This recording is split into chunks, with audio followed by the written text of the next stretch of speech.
Top 10 aquatic fragrances ranked. If you are a fan of the aquatic genre, you like fragrances that are very bright, refreshing, sometimes ozonic, or perhaps even salty, make sure to stay tuned.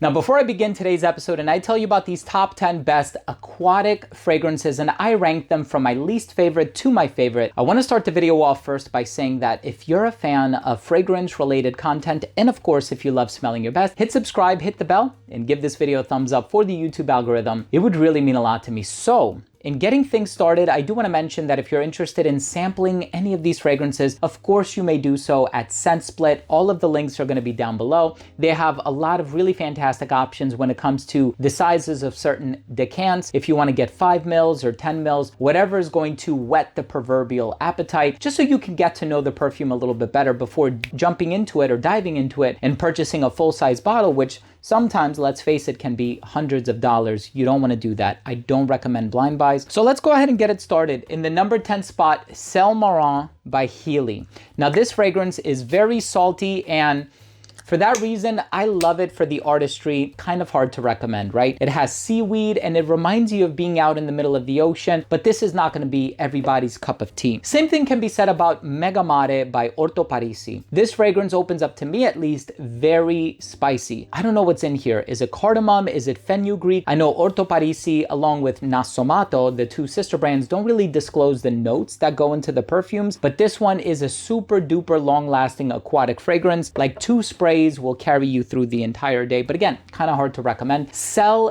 d'Argent by BDK Parfum. This one, on the other hand, is a compliment getter. This is very easy to wear, very easy to pull off. I am a fan of this one. We also have by Jovoy Aqua Memorabilis. I did a review on this one. I've even featured it in lists, and here I am featuring it in a list yet again. This one, bitter orange and black pepper. It's a really interesting fragrance from the brand. It has this ozonic personality about it too. Dolce & Gabbana light blue summer vibes. You can go for the original light blue if you'd like. I have so many flankers. I have the original as well. Summer vibes. This one is very fresh, refreshing, smells quite similar to the original if I'm being honest, but I love this pretty presentation. Kind of has some of the paisley designs, a bit of a floral motif to it as well. Really beautiful, and I love the coloration, the blue and the white. We also have another designer by Giorgio Armani, Acqua di Gio Profondo Parfum. So it's a flanker of a flanker essentially. And this one has that sort of mastic oil slash lentisque ingredient, which smells a bit citric, a bit spicy, and definitely balsamic, but it also adds mimosa flower. So it's a little more on the floral side of things, perhaps even a little powdery, retains that compliment getting appeal from the original. This one is fantastic. Of course,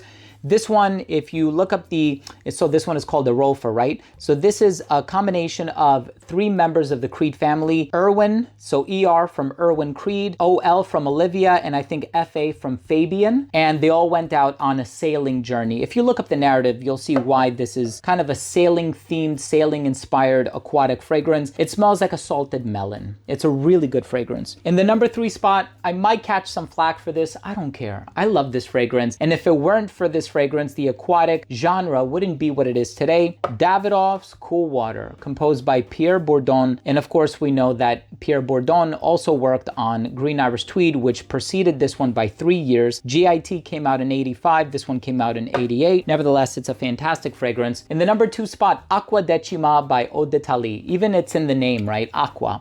This one is a very citrusy, minty fragrance.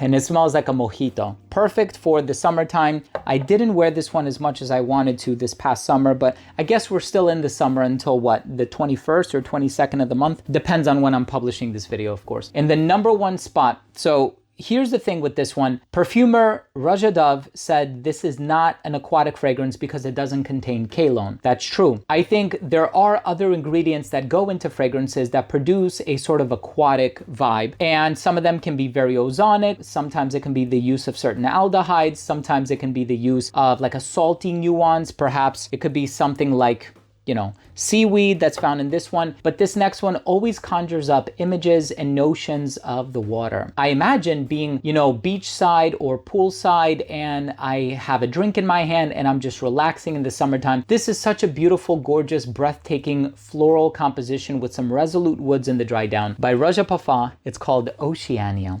So let me know, what perfumes do you like to wear that are aquatic themed or inspired? I always love the interaction. Drop your comment down below. And of course, if you took anything of value from today's episode, please do consider supporting the channel by clicking subscribe, hitting the bell, and giving this video a thumbs up for the YouTube algorithm. It would really mean a lot to me. Thanks again for watching. I love you all. We'll see you tomorrow with a new episode. Bye.